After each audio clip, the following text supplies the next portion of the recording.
Hello दोस्तों, मैं Sarla Yadav SY Hindi platform channel पर एक बार फिर से आप सभी का हार्दिक अभिनंदन करती हूं। और मैंने कई सारी वीडियो अपने HPSC इंटरव्यू से संबंधित वीडियोस अपने चैनल पर डाली हैं।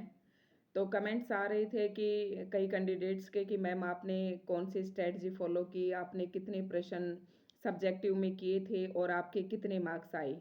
तो उन्हीं सभी कमेंट्स को लेकर आज की इस वीडियो में हम बातचीत करेंगे। तो सबसे पहले हम बात करेंगे कि जैसे कि हमारे HPSC में क्वेश्चन पेपर जो आया था उसमें 18 क्वेश्चन थे और 18 क्वेश्चन में से हमें 15 क्वेश्चन अटेम्प्ट करने थे। तो 15 क्वेश्चन हमें करने थे। तो 15 में से मैंने अपने घर पर ही अपनी स्ट्रेटजी बना ली थी कि जैसे कि हमारे पास लगभग 3 घंटे का समय था, यानी कि 180 मिनट हमारे पास बन जाती हैं और 180 मिनट में हमें 15 प्रश्न हमें सॉल्व करने थे, लिखने थे। और 15 को अगर करते हैं तो एक प्रश्न पर जो टाइम आता है वो लगभग 12 मिनट का आता है। तो मेरे मन में ये था कि लगभग मुझे 12 मिनट में एक प्रश्न को लिखना है, लेकिन मेरे ये भी ध्यान में था कि 12 मिनट हम वहाँ पर एक प्रश्न को नहीं दे पाएंगे, क्योंकि बीच बीच में बायोमेट्रिक भी होती है, सिग्नेचर वगैरह भी करवाते हैं, क्वेश्चन पेपर को भी रीड करना था।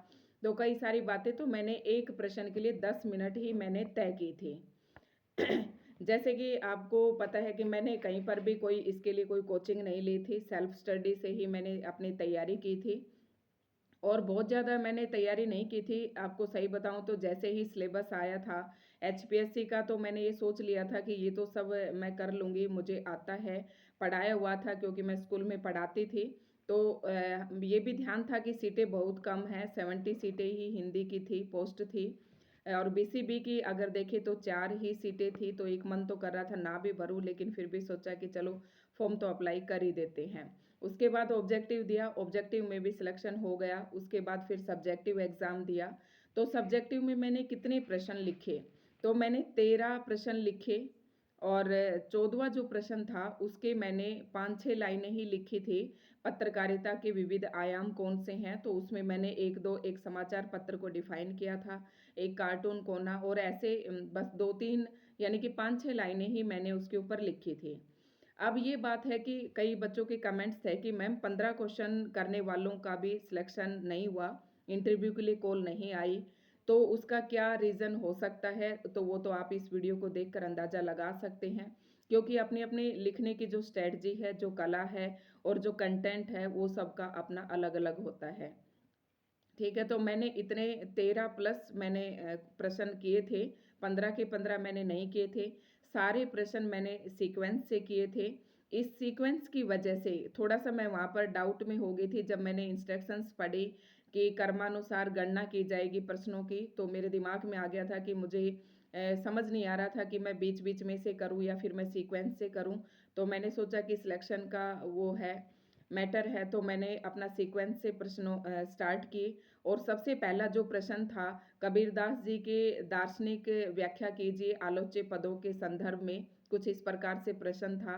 और इसी प्रश्न में मुझे कम से कम 20 से 25 मिनट लग गई थी लिखते लिखते। तो फिर उसके बाद मैंने स्पीड बनाई और जैसा कि मैं अपने घर से ही फिक्स करके गई थी। अब ये भी पूछ रहे कि मैम आपने कितना लिखा था, तो उसका जवाब भी मैं यहाँ पर दूंगी। जैसे कि ये A4 साइज की सीट है, मान लेते हैं इसे। तो ये A4 साइज सीट थी, इसमें स्पेस था ऐसे लिखने के लिए। तो मैंने घर से निर्धारित किया था कि अगर मैं दोनों साइड लिख रही हूँ इस पेज पर, एक खड़ा पेज जो दोनों साइड से अगर मैं लिख रही हूँ, तो टाइम बहुत ज़्यादा लग रहा था, जिससे हमारे प्रश्न नहीं हो पा रहे थे।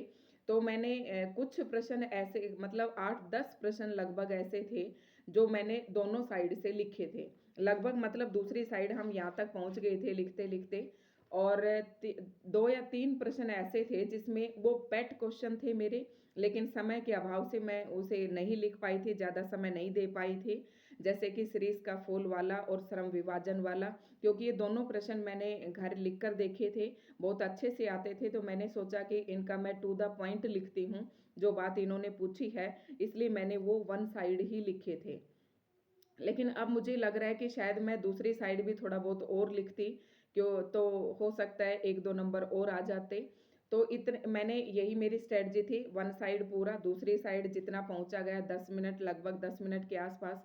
लेकिन जो समय हम यहाँ से फिक्स करके गए थे, वो तो हमारा सारा टाइम टेबल डगमगा ही गया था, और मेरा ही नहीं, लगभग सभी कैंडिडेट का ऐसा ही हुआ था। तो पहले प्रश्न में ज़्यादा देर लगी थी, लेकिन फिर बाद में फ्लो बन गया था, और हमने इस प्रकार से लिखा, जैसे कि एक लेटर था, तो लेटर में तो 2 पेज की कोई बात ही नहीं थी, वन साइड ही लिखा गया था।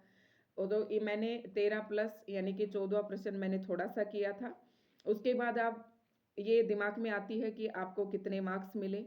तो मेरे सब्जेक्टिव में 67 मार्क्स थे, और मैंने आपको बताया, और मैं मानकर भी यही चल रही थी कि एवरेज अगर 5 मार्क्स भी देते हैं तो 13 पंजे 65 होते हैं, 65, और जो 14 मैं करके आई थी 2 नंबर मुझे उसमें मिल गए, मेरे मतलब स्ट्रेटजी के अकॉर्डिंग मुझे मार्क्स मिले हैं।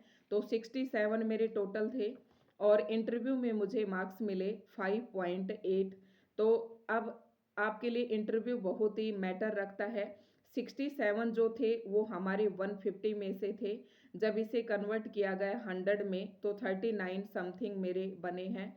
तो ऐसे बनते हैं। उसके बाद फिर 5.8 इंटरव्यू में जुड़े, तो मेरे टोटल हो गए 44.88%, यानी कि 100 में से, क्योंकि कई कमेंट आ रहे थे कि मैम कितने परसेंट वालों का, कितने नंबर वालों का सिलेक्शन हो रहा है, थोड़ा आइडिया दीजिए।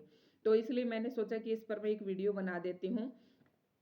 अब हम बात करें कि मेरा सिलेक्शन हुआ या नहीं हुआ, तो 44.88% मेरे टोटल बने, और मेरी कैटेगरी की अगर मैं बात करूँ तो 45.13, यानी कि 0.25 से मेरा सिलेक्शन यहाँ रहा है। और सिलेक्शन पर भी मैं थोड़ी तहकीकात कर रही हूँ, क्योंकि अगर बीसीबी की हमारी 4 सीटें भरी हैं, तो उसमें भी एक पीडब्ल्यूबीडी का कैंडिडेट है जो बाय द वे बीसीबी का ही है। अब उसका हमें अनुमान नहीं है कि वो पीडब्ल्यूबीडी में है या फिर वो कैटेगरी में है, इस तरीके से मैं अनुमान नहीं ले पा रही हूँ। लेकिन सिलेक्शन के बहुत ही नज़दीक आकर मेरा सिलेक्शन रुका है।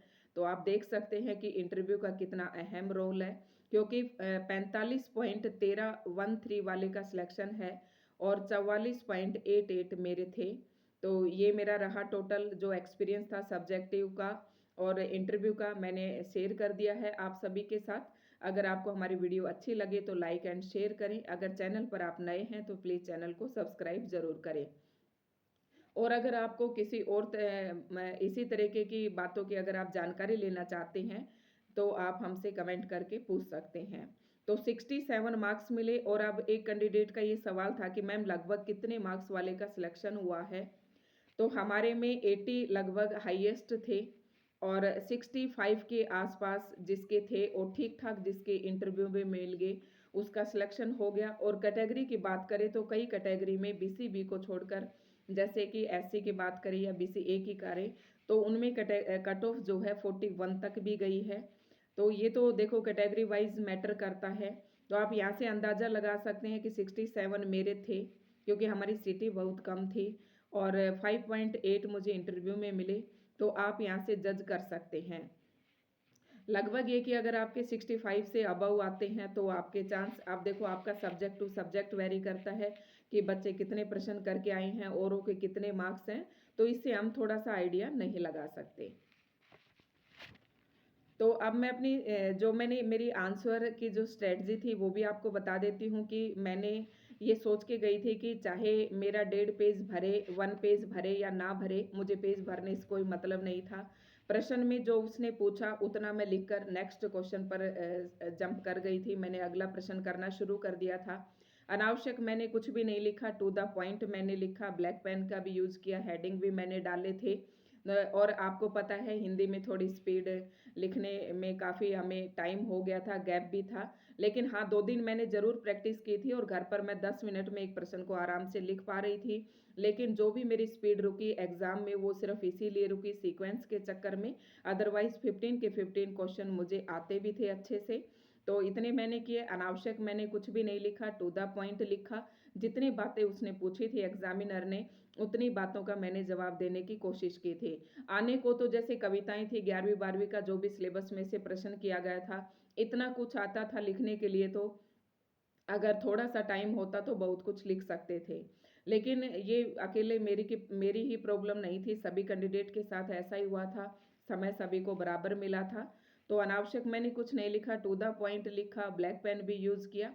तो लास्ट में एक यही कहना चाहूँगी कि चलो कोई बात नहीं, अब सिलेक्शन के हम इतने नज़दीक जाकर रह गए हैं, तो जो अब हमारा SY हिंदी प्लेटफॉर्म चैनल है, इस पर मेरी कोशिश रहेगी कि जो असिस्टेंट प्रोफेसर की वैकेंसी आने वाली हैं, और ये वही वैकेंसी है, वही HPSC है, कंडक्ट कराने वाला यही प्रोसीजर आपका लगभग रहने वाला है। तो जो बच्चे जो कैंडिडेट PGT में रह गए हैं और असिस्टेंट प्रोफेसर की तैयारी करना चाहते हैं, मेरी तो इच्छा कम ही है कि मैं अप्लाई करूं, लेकिन जो कैंडिडेट हमारे साथ इस चैनल पर जुड़ेगा, उनकी प्रैक्टिस मैं जी जान से करवाऊंगी, उनकी तैयारी भी। तो आज से ही आप अपने SY हिंदी प्लेटफॉर्म चैनल से जुड़िए और आप कमेंट करके मजबूर कीजिए मुझे कि मैम आप ये पढ़ाइए, इस तरीके से तैयारी करवाइए, तो उस हिसाब से आपके रिक्वायरमेंट के अनुसार आपको वीडियो ज़रूर मिलेगी। तो आप हमारे SY हिंदी प्लेटफॉर्म चैनल से जुड़िए, सब्सक्राइब कीजिए, वीडियो को लाइक एंड शेयर कीजिए, और अभी से आप रणनीति तैयार कीजिए, क्योंकि जो PGT का था वो तो लगभग जो बच्चे सिलेक्ट हुए हैं वो किसी न किसी स्कूल में पढ़ाते थे, तो उनको बेनिफिट हुआ है, और अब उनको बेनिफिट होगा जो कॉलेज लेवल पर पढ़ाते हैं। अब कॉलेज लेवल पर सभी तो नहीं पढ़ाते हैं, जो कैंडिडेट अभी से अपनी तैयारी करेगा वो इसका फ़ायदा ले रहेगा। तो इसलिए आप ही जुड़िए, आज से ही जुड़िए और पाइए स्ट्रेटजी का लाभ। आप आपकी पूरी 100% यहाँ पर हम तैयारी करवाएंगे, और हिंदी साहित्य लगभग आदिकाल, भक्तिकाल, रीतिकाल और आधुनिक काल की कविताएं कंप्लीट मैंने अपने चैनल पर करवा रखी हैं। तो ये था आज की इस वीडियो में। दोस्तों आपको अच्छे लगे तो लाइक एंड शेयर जरूर करें।